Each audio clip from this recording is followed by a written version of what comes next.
So, eto mga kapiyesa, no, pang 10 araw ito, no, na ating egg collection. So, kung mapapansin nyo, halos may git 4 na tray yan, no. May git 4 ba? O, tama, may git 4 na tray.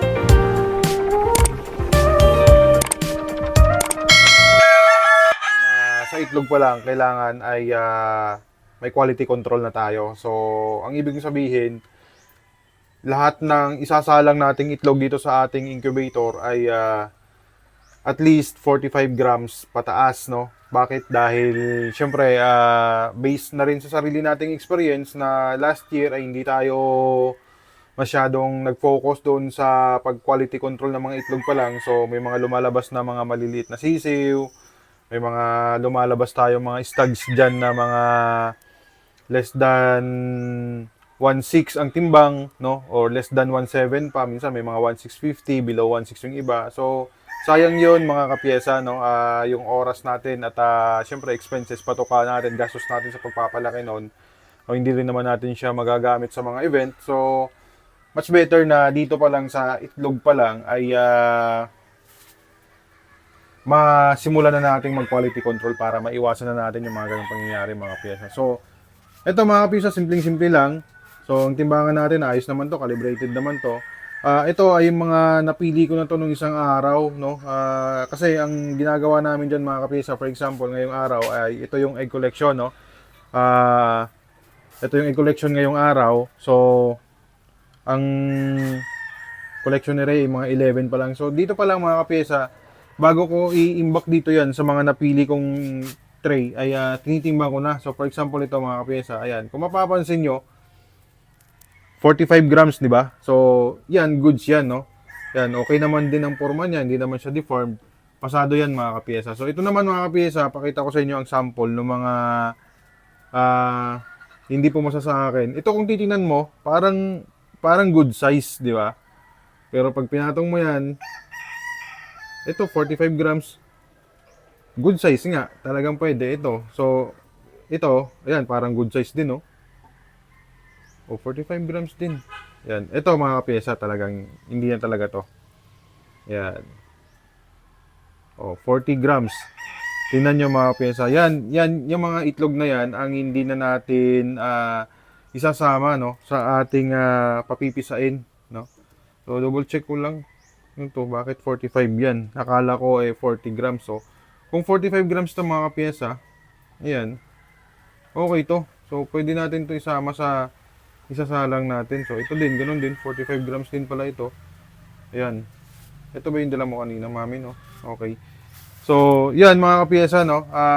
I-double check lang natin. Ito naman, okay sana. Kaya lang, deformed. Ayan, no? Kung mapapansin nyo yan, kapiyesa. So, ito, reject na rin to. Siguradong hindi na ito mapipisa. No? So, itatabi na natin yan. And then, pipili lang tayo dito ng medyo papasa. Ito, parang good size talaga, oh. Oh, akala mo good size. Yan, timbang yan. 40. Ayan, mga kapiyesa, tingnan nyo. Yan, 40 grams. So, itong mga to, wala na to. Reject na talaga to. Ayan. So, 40 lang din. No? So, yung iba, depende, no, mga kapiyesa. Yung iba, at least 47. Tayo, 45. Yan, mga 45. Goods yan. Papasa natin yan. Kukunin natin yung 45. Ito, 40. Wala talaga. Hindi talaga obra. Maliliit na talaga itong iba na to. Ayan. Medyo lumayo ka na. Ito parang good size din to. Wala, 40 talaga. Ayan, balik natin dito yung mga 40 grams. Double check lang natin to mga kapyesa. Yan, minsan makakaligtaan ko rin talaga. Akala ko ay 40 grams lang lahat ito. So, ito 40 grams. Ayan, no, 45 grams pa pala ito. Pasok pa rin to, number 2.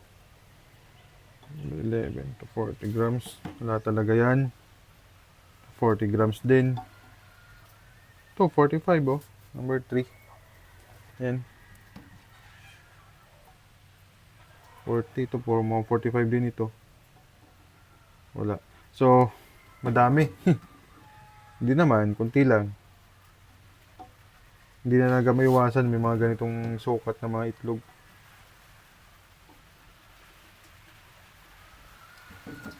Diyan.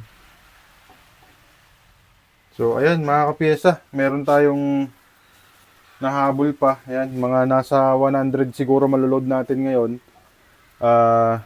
Ilan to? 90, 94, 99, 100. So 105 no na itlog na good size ang ating masasalang no para pahabol natin sa early bird no, last batch na ng early bird or kung kaya siya i-double band hanggang local, pero mas maganda sa early bird kasi mas maganda sumali sa mga event mga piyesa pagka yung tipong 8 months, 8 and a half lang yung edad ng ating mga stag. So ito nga pala mga kapiyesa, ang ating update sa incubator no. Dati kung makikita nyo sa mga old videos natin, may maliit tayo dito no. Ang ginawa natin noon, napakagaling ni VLD no.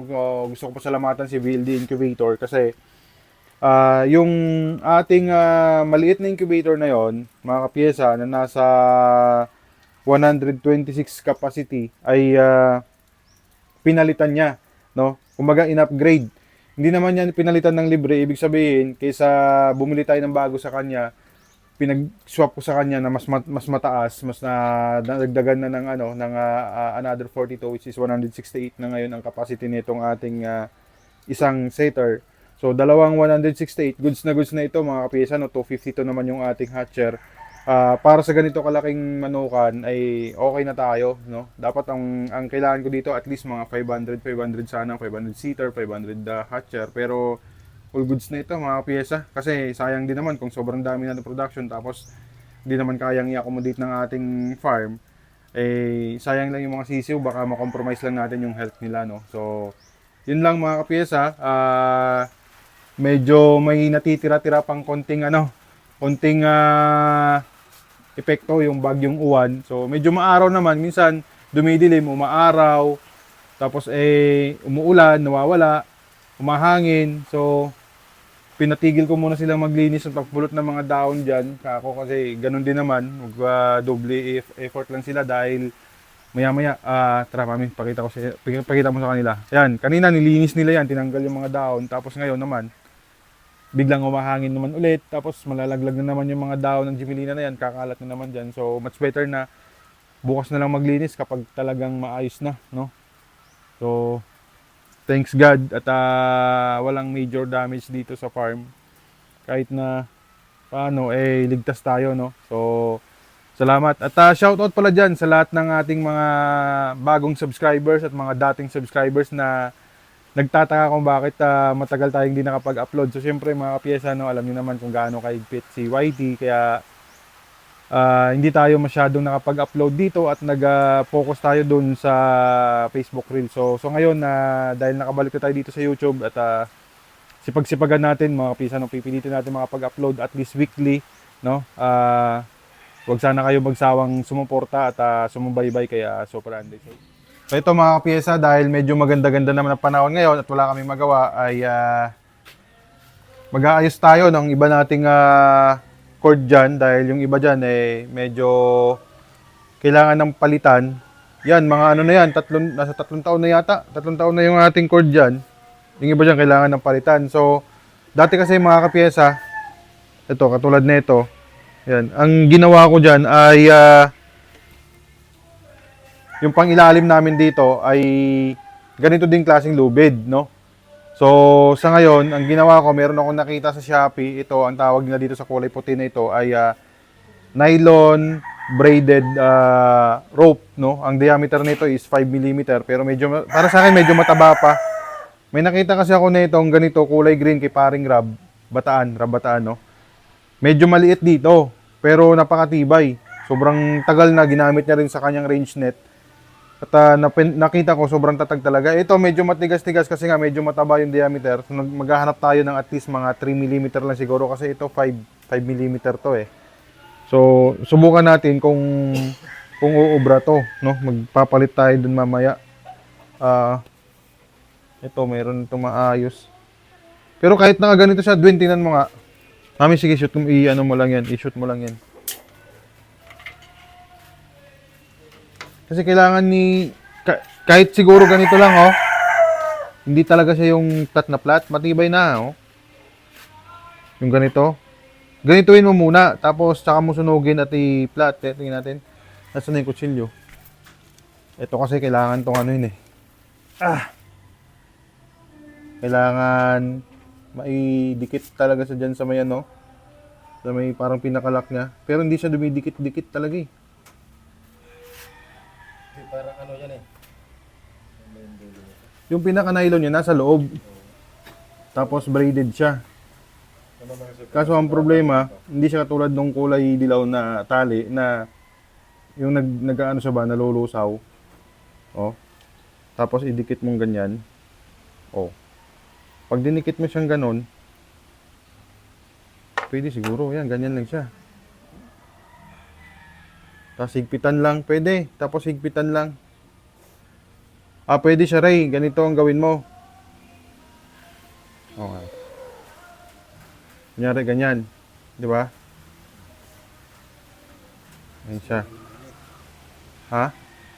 Pausliin mo ng ganyan kalaki, no? Tapos higpit na higpit. Yan. Higpit na higpit yan. Then lulusawin mo lang ito pag ganun. Oh. Ito mga kapisa, ito susubukan na. Ito kasing kulay puti, ito yung ating pang-ilalim, no? Kailang medyo may kahirapan lang siya, hindi siya yung katulad nito na ano, kapag nilusaw mo talagang flat na flat, ito medyo mahirap. Pero subukan natin. Kailangan kasi ito maiwan sa baba kasi madalas napupunil dito eh. So kailangan para siyang botones na kapag magre-replace ka o magkakabit ka, yung bang tipong masushoot mo lang ng ganun. No? Medyo, yung iba, Ray, siguro kailangan mong ano yun, Ray. Laki-lakihan yung mata nitong kulay, yan. Yan. Kulay dilaw. So okay naman, yan. Dapat nakaganon kasi siya eh. Dahil ito, itong kulay puti, ito ibabaw natin sa lupa hanggang dito. So mangyayari dyan, may iwan tong puti kung talagang tatagal to ng matagal. So para lang siyang botones, para kung magre-replace tayo nito, ito lang tatanggalin natin. So tara, subukan natin mga pyesa, subukan natin sampulan doon sa isa nating tali. Yan, Win, subukan natin to. Yung mga pyesa, ang dati nating cord, no? So ito matagal na ito, hindi pa ito napapalitan. Pero yung iba, kailangan ng palitan. Dapat kasi parang may mauusling ganito, tapos ito lang papalitan natin. Kaso ang problema, doon sa may part na yon, ito mismo ang nasira eh, yung ilalim. So tara, tingnan natin. So yung wala na yung cord dito, ito na lang natira. So yung parang pinakaulo niya dito, natanggal na, no? Medyo malapit ba, nakikita? Ayan. So bunutin na lang ni ano yan, ni Edwin. Sige, tingnan mo mami, pakita mo lang. Yan, madali lang naman bunutin to, kunti lang naman ang baon yan. Yan. May mga bato lang yan, Edwin. Yan. Sige, bunutin mo pa. Hop, okay na. Kaya ko nang gutin siguro. Tigas yan. Yes, pa.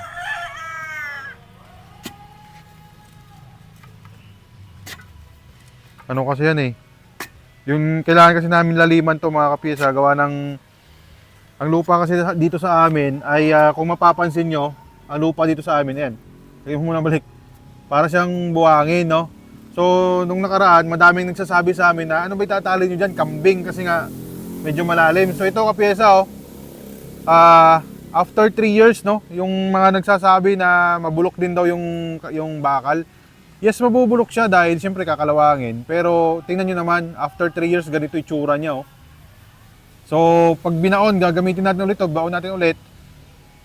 Siguro baka another 5 years pa ulit bago ito masira, no? So, sobrang pagkakaano nito, pagkakabuhol. Yan, ganyan siya. Siguro baka mahaba to noon, kaya binuhol ulit para lang medyo umiksi. Kasi nga ang lalim ng ano eh. Ayan, no? Tamo sa ilalim bago pa yung ano, bago pa yung lubid. Kuha mo ng kutsilyo doon, Dwin, para matanggal to kasi medyo matigas na siya eh. Yan. Yan, okay na, natanggal ko na. Layo ka na ng konti, mami.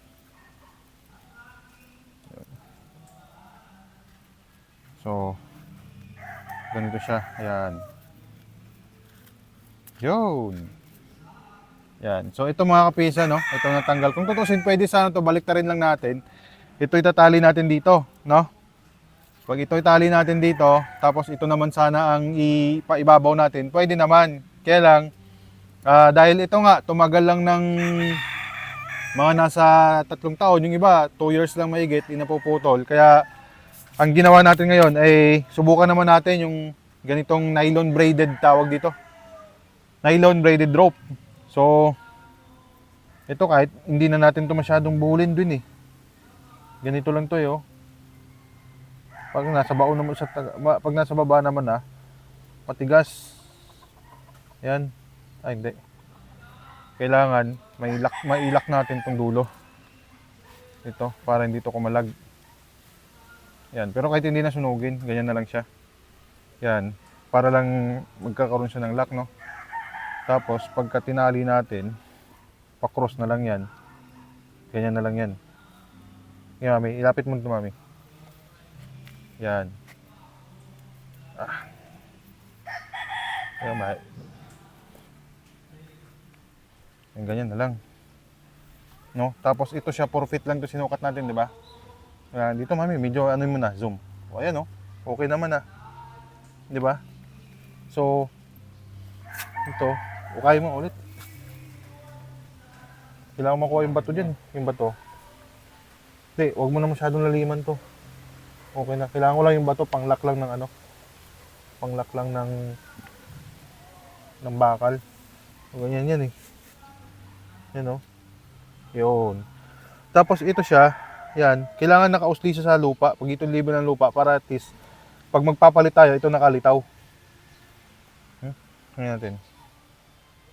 Yan, okay na yan. So, baon na natin to. Yan.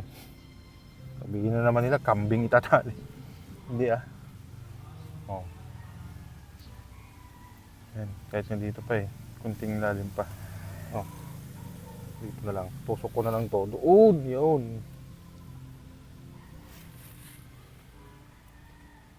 Yan. Yan ba to?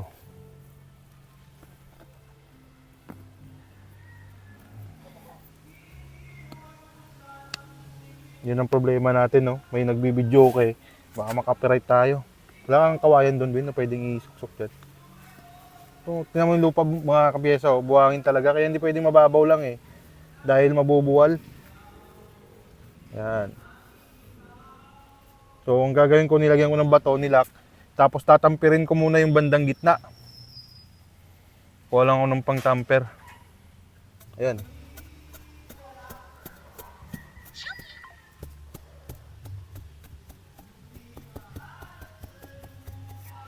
Tatampirin ko lang yung bandang gitna niyan, mga piyesa, para sa ilalim pa lang ay matatag na. Yan. Hindi na basta-basta mabubuwal yan. Tapos lupa na lang yan. Yun. Tamper ulit. Mami, tingnan mo to. Ito to, pakita mo to. Yan. Kaya maganda magbaon ng lupa pag medyo basa-basa. Para may kunting tigas siya, no, mga kapiyesa. At punan natin yan. Pupunuin na.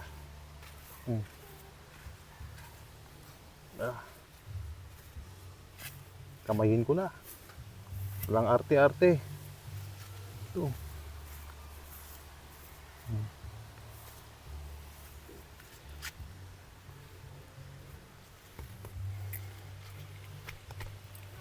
Yun lang, kulang lupa.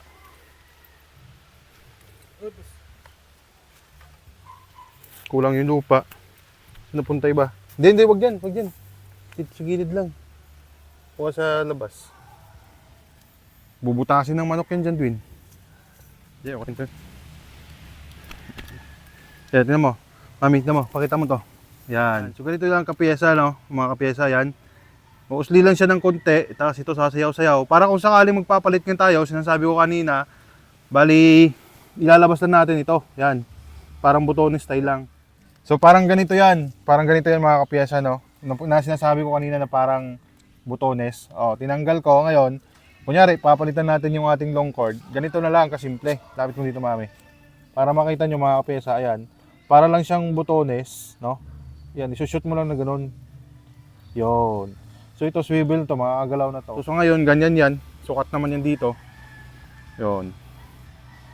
So ito nga mga kapisa pala, no, yung ating lubid, no, galing ito kay Tisoy Wonder, no? Yung tropa natin na content creator din. Ayan, suportahan nyo rin yan si Migo Tisoy.